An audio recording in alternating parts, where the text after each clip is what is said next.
Alô, é do SOS Guará? Eu gostaria de fazer uma denúncia. Qual é o meu direito como consumidora? A gente está precisando de ajuda.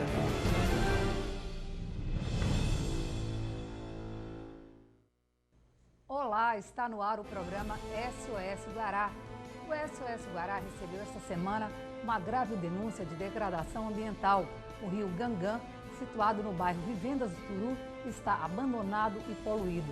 O pior é que recentemente foram investidos 7 milhões e 600 mil reais em um projeto que deveria revitalizar o rio. Os moradores da área reclamaram da falta de segurança e de obras de infraestrutura. A revitalização do rio Gangã custou aos cofres públicos cerca de 7 milhões e 600 mil reais. Mas aqui no bairro Vivendas do Turu, o rio está praticamente morto. A revitalização dessa parte do rio nem de perto chegou por aqui. Esse rio tinha um projeto de revitalização dele que vinha lá de cima até aqui. E parece que parou a obra, não sei, e o pessoal continuou colocando lixo, que é um risco. O rio está contaminado, ele não presta mais não. Tá? Aí não existe mais rio, aí existe mesmo só esse córregozinho aí, com toda a lixarada que tem aí. As margens do rio se tornaram um lixão a céu aberto. O esgoto corre livremente. Animais mortos são jogados no leito. Os muros das casas praticamente terminam dentro do rio. A insegurança por aqui também é grande. O número de assaltos só tem aumentado. E assalto é de 20 em 20 de minuto aqui. Só vê Só fica escondido. Fica à noite aqui, é só assalto. Nego toma a bolsa, pivete de bicicleta. É horrível aqui atrás. E não só atrás, aqui agora tá geral, né? E é um mata-mata de ladrão, matando e roubando. É muito perigoso aqui. Muito assalto, bastante assalto. Ultimamente tem havido muito mais assalto depois que fizeram acho que é o PC, não sei se é o PC, o SC. E parece que se recolheram de lá e vieram para cá. As pontes que interligam as margens do rio Gangã não oferecem nenhuma segurança à população. Essa, que seria a ponte de entrada do bairro, está destruída. Carros não passam mais por aqui. A cabeceira está comprometida e a erosão só aumenta. Segundo os moradores, a ponte está servindo de ponto de fuga para os assaltantes. Essa ponte que tem servido de rota de fuga para marginais. Os marginais assaltam aqui no conjunto e saem por aqui porque por aqui não tem como ser perseguidos. Uma placa pregada no poste mostra a tentativa de revitalização da área, na época em que o atual prefeito Edivaldo Holanda Júnior ainda era vereador. O atual prefeito, o senhor Edivaldo Holanda Júnior, quando candidato a vereador, fez um projeto de urbanização para essa vala, vala de esgoto hoje, né? E nós aguardamos que ele agora, como prefeito, execute esse projeto, né? O tempo vai passando e a cada dia o rio Gangã vai lutando pela sobrevivência. Sobrevivência essa que os próprios moradores não acreditam mais. O rio já está morto. Quando eu me mudei para cá 20 anos atrás, nós chegamos, a comunidade chegou a capturar 2 jacarés aqui. E de lá para cá a morte do rio foi decretada e ele está aí, ó, morto. Estamos no novo governo municipal. Não acredito que ele vai querer dar continuidade ao que está acontecendo. Eu acho que não, porque a gente está vendo a cidade, está só buraco. Então, São Luís mesmo hoje, praticamente pode ser que não tenha governante. E com isso o rio que já está agonizando praticamente vai morrer. Esse já está morto, não tem mais jeito. Sabe? O que seria feito aí? Limpar a galeria, cobrir a galeria, porque isso aqui no verão é muita muriçoca, tem dengue demais aqui, aí tudo bem, mas eu não acredito que alguém vai querer fazer isso. A Prefeitura de São Luís, por meio da Secretaria de Obras e Serviços Públicos, CEMOSP, informa que 90% das obras do canal do rio Gangã, entre o bairro Vicente Fialho e o Turu, já estão concluídas. No momento, a obra está na fase de urbanização e pavimentação. Quando a etapa de urbanização, a CEMOSP está finalizando o processo de desapropriação demandado em toda a extensão da obra. Em seguida, serão iniciados os trabalhos de pavimentação. Uma das vias que dá acesso ao bairro Altos do Calhau tem sido motivo de reclamação de condutores de veículos de São Luís. Alguns motoristas desistem de passar pela rua que está tomada pelos buracos. O local seria uma alternativa para os condutores saírem do engarrafamento nas avenidas dos Holandeses e Litorânea. O lugar deveria ser mais uma opção para os condutores que trafegam nas vias da capital, principalmente no horário de pico. porque liga vários bairros e é uma saída da engarrafada Avenida Jerônimo de Albuquerque, nas proximidades do Alto do Calhau. Mas, por causa dos buracos, a via se tornou uma armadilha para os condutores que sofrem diariamente, pois precisam passar no local. Minha filha faz muito tempo, viu? Muito tempo mesmo. E está cada vez mais piorando. Continua lá interditado, todos os carros que passam caem no buraco. A gente tem prejuízo, viu? Tá horrível, horrível, tanto de um lado de lá como daqui. Bem próximo dali, na entrada do Vinhais, essa cratera cheia de lama deixa a via interditada quando chove. Os pedestres precisam se equilibrar para não cair no buraco, enquanto os motociclistas se arriscam. Alguns veículos até desistem e retornam do local. A situação é tão crítica que apenas as caminhonetes se atrevem a passar pelo buraco. Revoltado com isso aqui está atrapalhando a transição dos carros, é muito revoltado.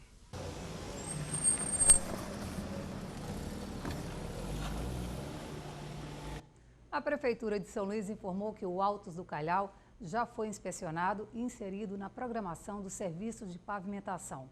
No momento, as equipes estão em ação na Lagoa da Jansen, Avenida dos Franceses, Vinhais, Rua da Pimenta, no Olho d'Água. Estudantes da Universidade Federal do Maranhão ocupam o prédio da reitoria desde ontem à tarde. Os estudantes buscam melhorias na universidade e afirmam que só deixarão o local depois de falarem com o reitor Natalino Salgado. Os portões do prédio foram fechados e, no momento, ninguém entra ou sai do local. Devido à manifestação, os funcionários da reitoria não foram ao trabalho nesta quarta-feira. Entre as reivindicações dos manifestantes estão a precariedade no sistema de transporte coletivo oferecido na parte interna da instituição. A reclamação é também pela ausência de professores em alguns cursos. Se você tem alguma denúncia a fazer, ligue para nós. 3194-1980, 9194-6774 ou envie um e-mail para sosguará@tvguará.com. Nós vamos ao intervalo comercial e voltamos já já. Não saia daí.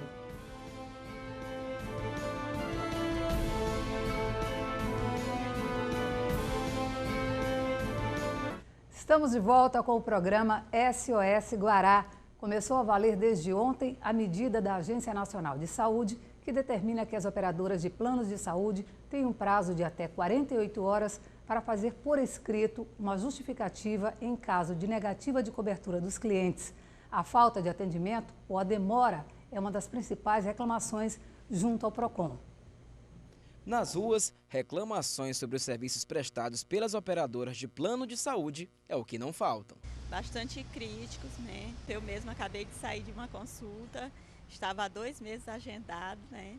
Hoje que eu vim conseguir consultar. Está muito deixando a desejar. Há vários dias estou tentando fazer uma cirurgia da minha vista e todas as clínicas que eu procuro com o meu plano, não pode, o plano não cobre. Então hoje eu vim exclusivamente saber qual o motivo. Reclamações como estas ganham destaque também entre as ocorrências registradas pelo PROCON Maranhão, que desde o primeiro dia do ano passado até agora já recebeu quase 600 reclamações em São Luís. Do ano passado até hoje tivemos 591 procuras, hospitais, planos de saúde e tudo que é ligado à área da saúde. Dentre os principais reclamados estão Unimed, Apvida e Multiclínicas, que foram as que mais tiveram reclamações do ano passado até hoje. Na tentativa de diminuir esse número de reclamações, a Agência Nacional de Saúde determina que a partir de agora, os consumidores poderão pedir uma justificativa por escrito dos planos,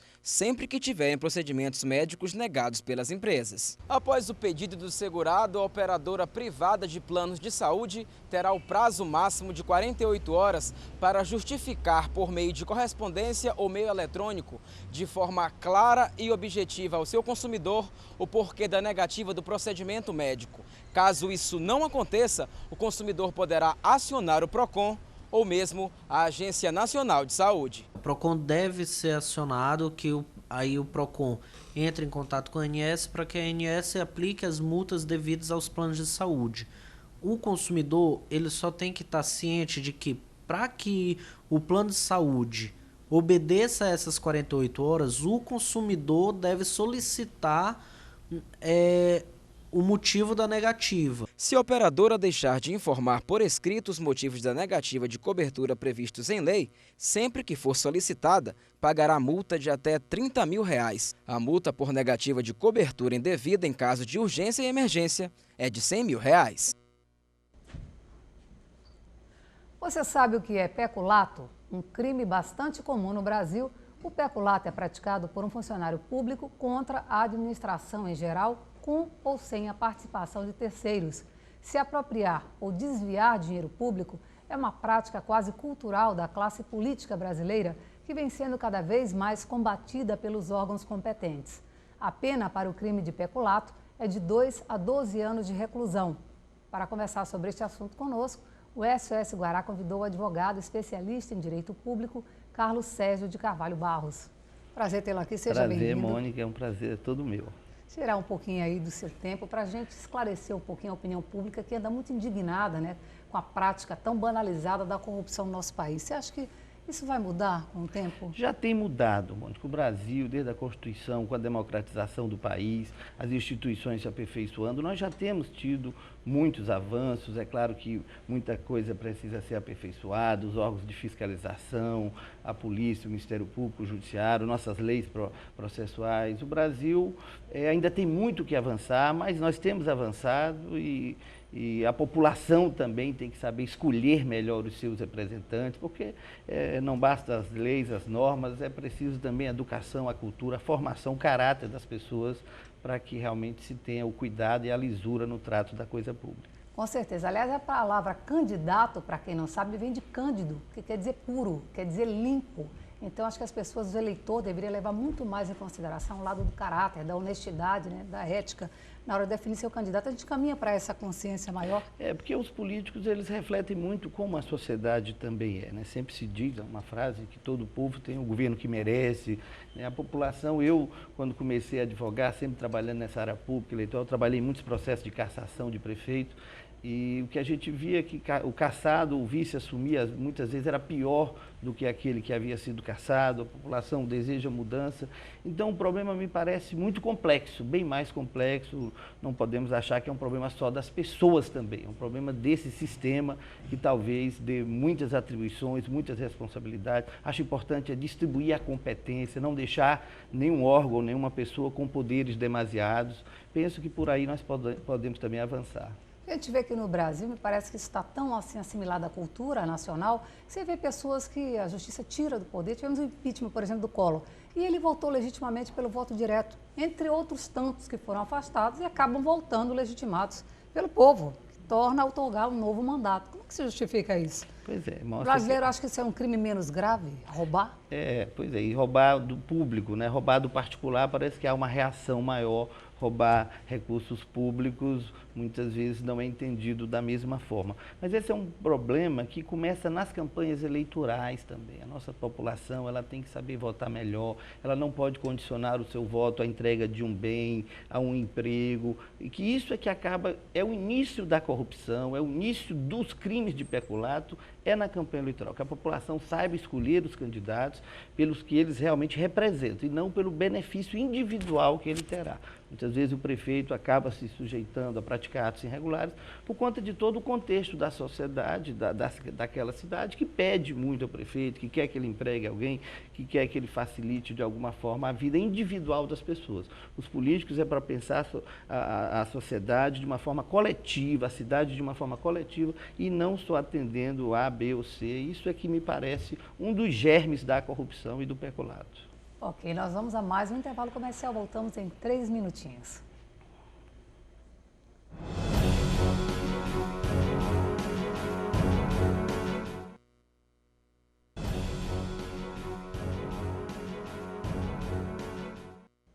Estamos de volta com a entrevista hoje aqui no SOS Guará do Carlos Sérgio de Carvalho Barros, que é advogado, especialista em direito público. Eu queria ouvir agora a sua opinião sobre a PEC 37, tão polêmica, de autoria do deputado federal Lorival Mendes, que quer justamente inibir o poder investigatório do Ministério Público, entre outros órgãos, que eu particularmente, já disse aqui, considero um retrocesso. Eu acho que tanto Polícia Federal, Ministério Público, eu acho que todos, Polícia Civil, acho que a gente somando os esforços, a gente tem visto já resultados, inclusive relevantes, né, recentemente na história desse país, como é que a gente agora vai justamente voltar atrás e abrir mão de um órgão que tem feito tanto pelo país?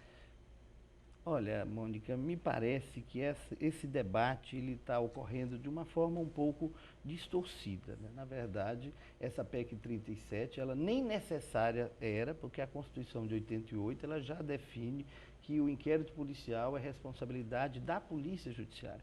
O Ministério Público é um órgão muito importante, que tem realizado um grande trabalho, que precisa ser fortalecido, mas cabe ao Ministério Público, pela Constituição de 88, a tarefa de exercer o controle externo da atividade policial, podendo requerer diligências, requerer a instauração de inquérito policial, mas dentro do sistema previsto, do sistema de justiça e de segurança pública, previsto na Constituição de 88, está que cabe à polícia investigar, cabe ao Ministério Público formular a denúncia, cabe ao juiz julgar, ao advogado defender, aos tribunais apreciar os recursos. Então, essa divisão, essa repartição de competências, eu entendo que ela é muito importante para que haja efetivamente resultado nas investigações. Não me parece, eu estou até divergindo dessa massificação contra a PEC 37, porque, como advogado, eu sei que é importante haver distribuição de competências. À medida que o Ministério Público ele também passar a investigar além do que ele já investiga, isso poderá acabar resultando em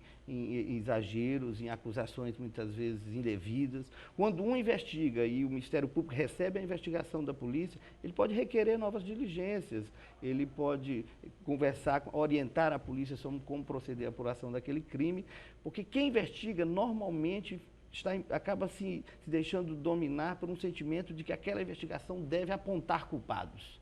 E muitas vezes podemos ter um aumento de demandas improcedentes, porque se o Ministério Público quer investigar, amanhã ele pode querer julgar também. Eu acredito que seja muito importante o trabalho do Ministério Público, mas entendo que a investigação criminal deve ser da polícia, a polícia é que devemos muni-la de mais equipamentos, de mais instrumentos, de melhor remuneração, e o Ministério Público fazendo o exercício e o controle da atividade policial, como está previsto. A PEC 37, ela nada mais é do que um clareamento, deixar mais claro aquilo que já está no texto constitucional.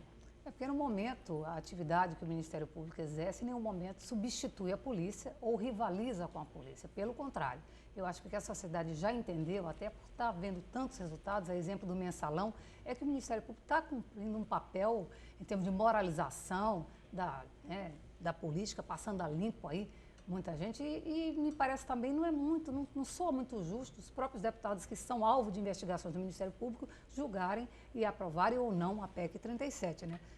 Mas no caso... Se eles são ali beneficiados quando ela não será aprovada, logicamente não tem interesse em aprová-la. Cabe ao Ministério Público instaurar o inquérito civil. Essa grande maioria das investigações que resultaram em cassações, é tudo fruto de inquéritos civis instaurados pelo Ministério Público para apurar atos de improbidade. A PEC 37, ela pretende tão somente deixar claro que a investigação penal fica a cargo da Polícia Judiciária, né? Isso sem tirar nenhum poder do Ministério Público, porque o Ministério Público não tem este poder hoje. O Ministério Público, ele realiza o inquérito civil, ele requer diligências, ele acompanha o trabalho da atividade policial, mas tanto é que já está assim na Constituição, como você mesmo disse, nós temos tido avanços e precisamos ter mais avanços ainda. Agora, nós como advogados sabemos o quanto é perigoso o mesmo órgão investigar e este mesmo órgão denunciar, porque excessos também acabam sendo muitas vezes cometidos, né? Nós que trabalhamos na defesa, os advogados que defendemos o cidadão, defendemos as pessoas, muitas vezes você se depara com uma situação de absoluta dificuldade, até mesmo para se ter acesso aos autos de um inquérito policial, né? No Brasil, que é um país onde a impunidade predomina, mas que é preciso aperfeiçoar os órgãos para que injustiças também não sejam cometidas, porque basta ser acusado no nosso país para você já ser condenado pela opinião pública, quando muitas vezes a situação não se apresenta exatamente daquela maneira. É importante a investigação do Ministério Público, a investigação da polícia, de todos os demais órgãos, mas é muito importante também que nenhum órgão concentre poderes demasiados, porque isso pode significar a supressão de direitos individuais que também são fundamentais, importantes e definidos na Constituição brasileira. Apesar de todos esses avanços que a gente falou aqui em relação a tentar inibir um pouco a corrupção no país, a gente viu recentemente mais um escândalo dos prefeitos envolvidos com agiotas.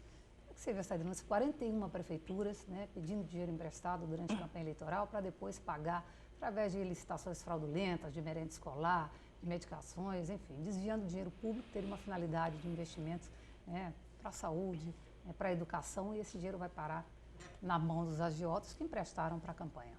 Pois é, algo gravíssimo, agiotagem, ainda mais com recursos públicos, não se admite de forma nenhuma. O poder público não pode contrair de nenhum modo empréstimos dessa natureza, muito menos comprometendo licitações, algo grave, algo que está sendo apurado pela Secretaria de Segurança, com o acompanhamento do Ministério Público, algo muito importante. Mas, como advogado, também é preciso ter cuidado para não generalizar, porque inclusive dessas 41 que não se sabe, não se tem acesso, a polícia inclusive não confirma uma relação. É uma informação extraoficial que vazou, na verdade, né? Pois é. Então é preciso que as investigações aconteçam, que as acusações aconteçam, e que as pessoas sejam condenadas, mas é tão importante que elas sejam condenadas efetivamente na medida da sua participação, da sua responsabilidade, que eles sejam declarados culpados na medida da proporção que eles efetivamente tenham participado destas irregularidades. O direito de defesa, Mônica, é tão importante quanto o Ministério Público também atuante. Ok, obrigada pela sua participação. Volte sempre. O SOS Guará fica por aqui. Estaremos de volta amanhã às 19h45. O programa é reprisado de segunda a sexta-feira, às 6 da manhã. Para fazer sua denúncia, basta ligar 3194-1980, 9194-6774 ou envie e-mail para sosguará@tvguará.com.